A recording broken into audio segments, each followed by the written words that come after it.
True വിഷൻ്റെ എല്ലാ പ്രേക്ഷകർക്കും പുതിയ ഒരു വീഡിയോയിലേക്ക് സ്വാഗതം. ചില നാളുകൾക്ക് ശേഷമാണ് ഒരു വീഡിയോയുമായി നിങ്ങളുടെ മുൻപിലേക്ക് വരുന്നത്. അങ്ങനെ ഒരു വീഡിയോയുമായി വരാനുള്ള കാരണം, ദൈവത്തിൻ്റെ സ്വന്തം നാടെന്നറിയപ്പെടുന്ന നമ്മുടെ ഈ കൊച്ചു കേരളം ഇന്ന് ലഹരിയുടെയും കൊലപാതകങ്ങളുടെയും ആത്മഹത്യകളുടെയും നാടായിട്ട് മാറിയിരിക്കുക. ലഹരി ഉപയോഗിക്കുന്നവരും ലഹരി കച്ചവടം നടത്തി വൻ ലാഭമുണ്ടാക്കുന്നവരും അവരെ കണ്ടില്ലെന്ന് നടിക്കുന്ന നാട്ടുകാരും കർശനമായ നിയമനിർമ്മാണത്തിലൂടെ ലഹരിയുടെ ഉപയോഗം നിർത്തൽ ചെയ്യേണ്ട ഇവിടുത്തെ ഭരണകൂടവും ഏത് തോന്നിവാസങ്ങൾക്കും ഹീറോയിസം നൽകുന്ന ക്രൈം ത്രില്ലർ സിനിമകൾ ഇന്ന് യുവത്വത്തെ വല്ലാതെ ആകർഷിക്കുന്ന ഒന്നാണ്. നമ്മുടെ നാടിന്ന് അനുഭവിക്കുന്ന ഈ മഹാവിപത്തുകൾക്ക് ഇതെല്ലാം കാരണമാണ് എന്ന് നമ്മൾ മറക്കരുത്. കേരളത്തിലെ യുവാക്കളുടെ ഞരമ്പുകളിൽ ചോരയ്ക്ക് പകരം ലഹരി ഒഴുകുമ്പോൾ ആ ലഹരിയുടെ തിളപ്പിൽ ക്രൂരമായ കൊലപാതകങ്ങൾ അരങ്ങേറിക്കൊണ്ടിരിക്കുകയാണ്.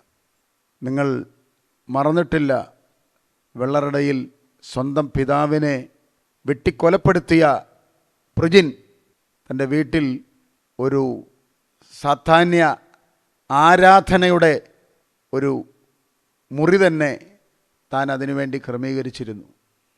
ഇലുമിനാറ്റി മെമ്പർഷിപ്പ് ഫോറവും ആക്ഷൻ പ്രൊജക്ഷനും ബ്ലാക്ക് മാസും ചർച്ച് ഓഫ് സാത്താനും കേരളത്തിൽ പിടി മുറുക്കിക്കൊണ്ടിരിക്കുന്നു. അർത്ഥനഗ്നമായ ശരീരത്തിൽ കറുത്ത വസ്ത്രം ധരിച്ച് ചുവന്ന വെളിച്ചത്തിൽ ലൈംഗികതയും ലഹരിയും സുലഭമാക്കിക്കൊണ്ട് അവർ പാടുന്നു, ആടുപാമ്പേ ആടുപാമ്പേ ആടാടു പാമ്പേ. കഴിഞ്ഞ ദിവസം വെഞ്ഞാറമൂട്ടിൽ 5 പേരെ കൊലപ്പെടുത്തിയ അഫാൻ ചുറ്റിക കൊണ്ടും മാരകമായ ആയുധങ്ങൾ കൊണ്ടും ശരീരത്തിലുടനീളം ആഴമായ മുറിവുകളുണ്ടാക്കി ആ പൈശാചിക കൃത്യം ആ ചെറുപ്പക്കാരൻ നിർവഹിക്കുമ്പോൾ അവൻ്റെ ഏതൊരു മാനസികാവസ്ഥയിലാണ് അങ്ങനെ ഒരു കൃത്യം ചെയ്യാൻ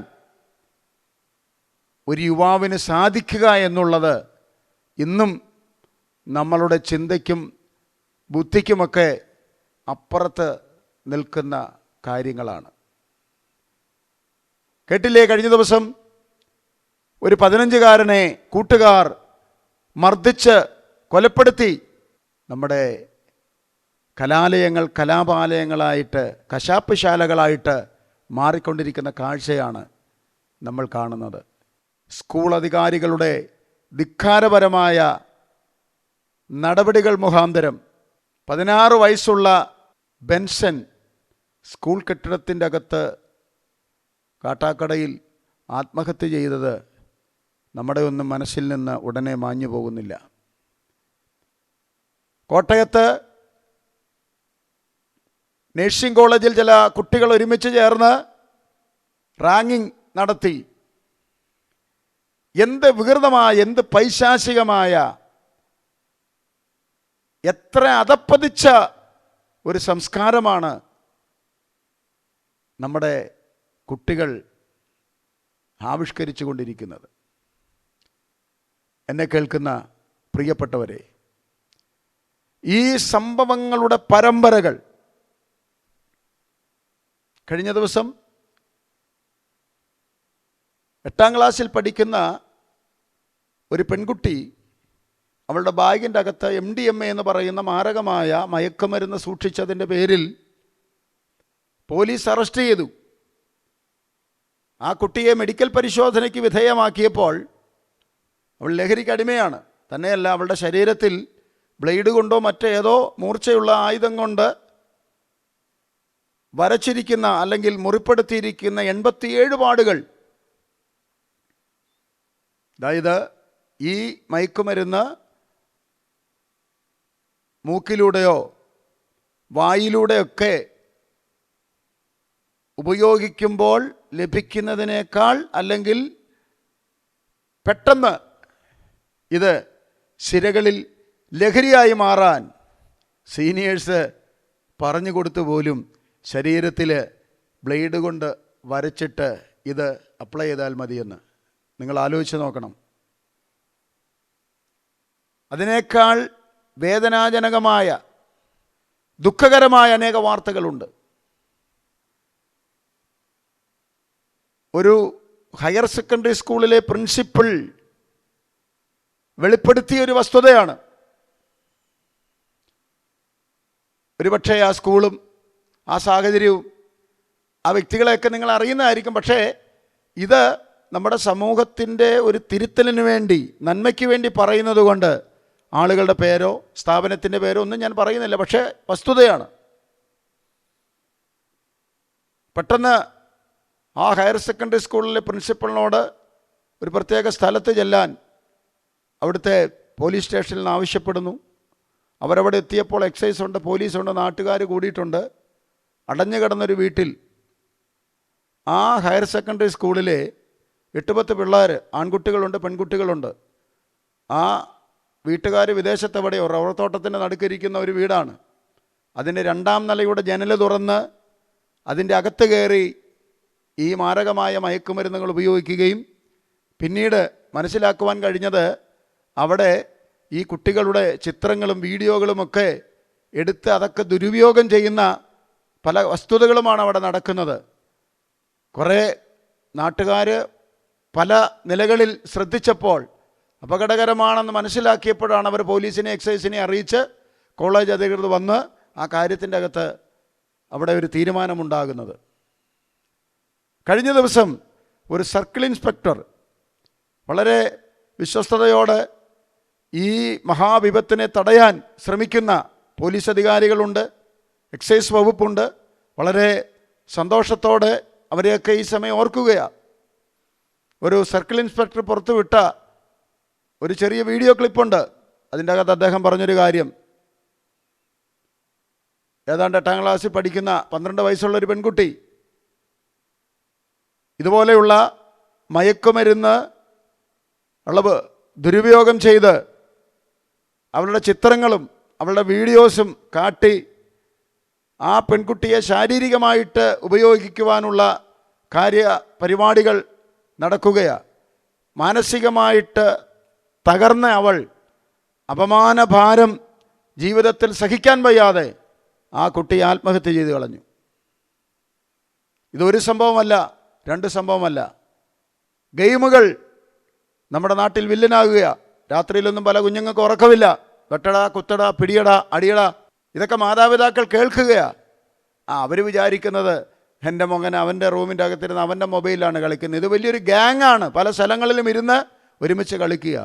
മൊബൈൽ കളിക്കുന്നത് കൊണ്ടോ മൊബൈൽ കാണുന്നതുകൊണ്ടോ തെറ്റല്ല. പക്ഷേ ഇതിൻ്റെ എല്ലാം ടാസ്കുകൾ, ഇതിൻ്റെയൊക്കെ ഏറ്റവും ഒടുവിലത്തെ ഭാഗമെന്ന് പറയുന്നത് ഇതിനൊക്കെ ഇരകളായിത്തീരുന്ന, ഇതിനൊക്കെ അടിമകളായിത്തീരുന്ന പല കുഞ്ഞുങ്ങളും ആത്മഹത്യയിലേക്ക് നടത്തപ്പെടുന്നു. കഴിഞ്ഞ ദിവസം തിരുവനന്തപുരത്ത് 10 വയസ്സുള്ളൊരു കുട്ടി ആത്മഹത്യ ചെയ്തു. കൊല്ലത്ത് 9 വയസ്സ് പ്രായമുള്ള ഒരു കുട്ടി ആത്മഹത്യ ചെയ്തു. ഞാൻ ചോദിക്കുന്നത്, വിടർന്നു വരുന്നതിന് മുൻപേ കൊഴിഞ്ഞു പോകുന്ന അനുഭവങ്ങൾ എത്ര! ഈ വർഷം നിങ്ങൾ ചിന്തിച്ച് നോക്കുക. 2023, 24, 25 പ്രാരംഭ കാലഘട്ടങ്ങളിൽ എത്രയോ കുട്ടികൾ +1 പഠിക്കുന്ന, +2 പഠിക്കുന്ന, ഡിഗ്രിക്ക് പഠിക്കുന്ന, അല്ലെങ്കിൽ ഹൈസ്കൂളിൽ പഠിക്കുന്ന, UPSൽ പഠിക്കുന്ന കുട്ടികളാണ് നമ്മുടെ നാട്ടിൽ ആത്മഹത്യ ചെയ്യുന്നത്. നമ്മൾ വളരെയധികം ചിന്തിക്കണം. എങ്ങനെ നമുക്ക് ഈ ഒരു പ്രവണതയ്ക്ക് തടയിടുവാൻ കഴിയും? പല മാതാപിതാക്കളും ഇന്ന് ഈ ലഹരി ഉപയോഗിക്കുന്ന യുവാക്കളുള്ള ഭവനങ്ങളിൽ, പെൺകുട്ടികളുള്ള വീട്ടിൽ കിടന്നുറങ്ങാൻ ഭയപ്പെടുക. നിങ്ങൾ തിരിച്ചറിയണം, ഏറ്റവും അധികം പെൺകുട്ടികൾ ലഹരിക്ക് അടിമപ്പെട്ടൊരു കാലഘട്ടം ഇതുപോലെ ഉലകത്തിൽ വേറെ ഉണ്ടായിട്ടില്ല. ഞാൻ കഴിഞ്ഞ ദിവസം എൻ്റെ വീടിൻ്റെ അടുത്തുള്ള ജംഗ്ഷനിൽ നിൽക്കുമ്പോൾ 9ാം ക്ലാസ്സിൽ പഠിക്കുന്ന ഒരു പെൺകുട്ടിയെ നെടുമങ്ങാട് പോലീസ് സ്റ്റേഷൻ്റെ ജീപ്പിൽ കൊണ്ടുവന്ന് ആ ജംഗ്ഷനിൽ ഇറക്കുക. ആ സ്ഥലമൊന്നും ഞാൻ പറയുന്നില്ല, ആ വീടും എനിക്കറിയാം, അതൊന്നും ഞാൻ പറയാൻ ആഗ്രഹിക്കുന്നില്ല. എന്താ കാര്യം? അവൾ ആ സ്കൂളിൽ മയക്കുമരുന്ന് ഉപയോഗിച്ചിട്ട് ഭയങ്കര പ്രശ്നങ്ങൾ ഉണ്ടാക്കിക്കൊണ്ടിരിക്കുക. ക്ലാസ്സിൽ അവളെ നിയന്ത്രിക്കാൻ കഴിയുന്നില്ല, സ്കൂളിൽ നിയന്ത്രിക്കാനും കഴിയുന്നില്ല. ഒടുവിൽ പോലീസ് വന്ന് അവളെ വീട്ടിൽ കൊണ്ടുവന്നാക്കുക. ഇങ്ങനെ എത്രയെത്ര സംഭവങ്ങൾ പോലീസിനോ എക്സൈസിനോ സ്കൂൾ അധികൃതർക്കോ PTA കമ്മിറ്റിക്കോ നാട്ടുകാർക്കോ ഒന്നും നിയന്ത്രിക്കാൻ കഴിയാത്തതുപോലെ ലഹരി മാഫിയ നമ്മുടെ നാട്ടിൽ പിടിമുറുക്കിയിരിക്കുകയാണ്. ഈ മഹാവിപത്തിൽ നിന്ന് നമ്മുടെ നാടിനെ രക്ഷിക്കണം. ലഹരി ഉപയോഗിക്കുന്നവരും ലഹരി വിറ്റ് വൻ ലാഭമുണ്ടാക്കുന്നവരും, അപ്പോൾ തന്നെ ഇത് കണ്ടിട്ടും കണ്ടില്ലെന്നടിക്കുന്ന നാട്ടുകാരും, അശ്രദ്ധ മൂലം തലമുറകൾ വഴിപഴച്ചു പോകുന്നത് കണ്ടിട്ടും അത് നിയന്ത്രിക്കുവാൻ കഴിയാത്ത ലഹരിക്ക് അടിമകളായ മാതാപിതാക്കളും, ഇതിനെയെല്ലാം നിയന്ത്രിക്കേണ്ട നിയമപാലകരും, ആ നിയമപാലകർക്ക് അതിന് അവരെ ആ അധികാരങ്ങൾക്ക് ചുമതലപ്പെടുത്തുന്ന ഭരണകൂടം, ഞാൻ നേരത്തെ പറഞ്ഞ പോലെ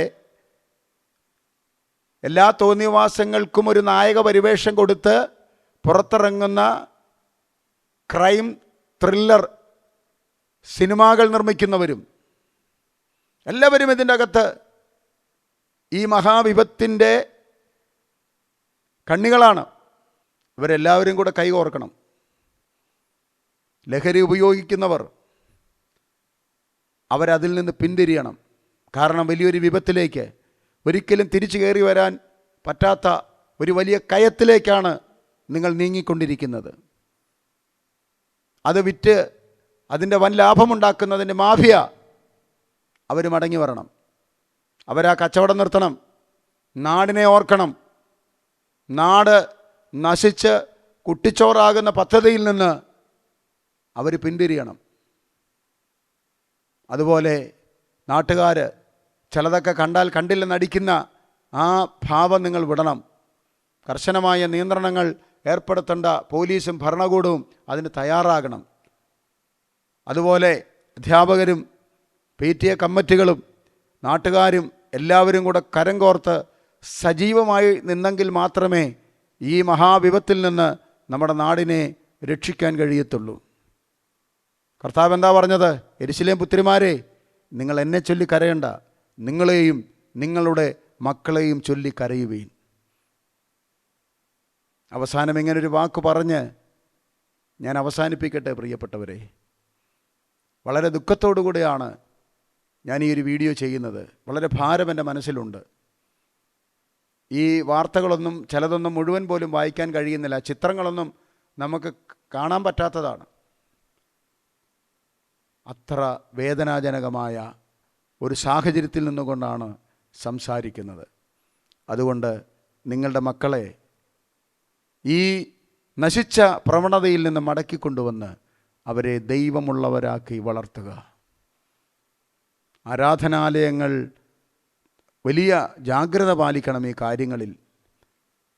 ഇങ്ങനെയുള്ള കുട്ടികളെ അല്ലെങ്കിൽ ഇതിന് വഴിതെറ്റിപ്പോകാൻ സാധ്യതയുള്ള തലമുറകളെ ഒരുമിച്ച് കൂട്ടി വലിയ ക്യാമ്പയിനുകൾ സംഘടിപ്പിക്കണം. അവരെ ഏതുവിധത്തിലും ഇന്ന് അവരായിരിക്കുന്ന ആ ദുഷ്പ്രവണതയിൽ നിന്ന് അവരെ വ്യതിചലിപ്പിക്കുവാൻ എല്ലാ അധികാരികളും, എല്ലാ സഭകളും, എല്ലാ സന്നദ്ധ സംഘടനകളും എന്ത് വില കൊടുത്തും ഒരുമിച്ച് കൈകോർക്കേണ്ട സമയമാണ്. അവരെ നേരിലേക്ക് നയിക്കുവാൻ, ദൈവത്തെങ്കിലേക്ക് നയിക്കുവാൻ, തിന്മയിൽ നിന്ന് നന്മയിലേക്ക് നയിക്കുവാൻ, അവരെ ആരോഗ്യത്തിലേക്ക് നയിക്കുവാൻ, അനുഗ്രഹത്തിലേക്ക് നയിക്കുവാൻ ഓരോരുത്തർക്കും ഇടയായിത്തീരട്ടെ. ഈ വീഡിയോ നിങ്ങളുടെ കണ്ണ് തുറപ്പിക്കുന്നതായി തീരട്ടെ എന്ന് ആത്മാർത്ഥമായി പ്രാർത്ഥിച്ചുകൊണ്ട് എൻ്റെ വാക്കുകൾക്ക് ഞാൻ ഫുൾ സ്റ്റോപ്പ് ഇടുന്നു. God bless you.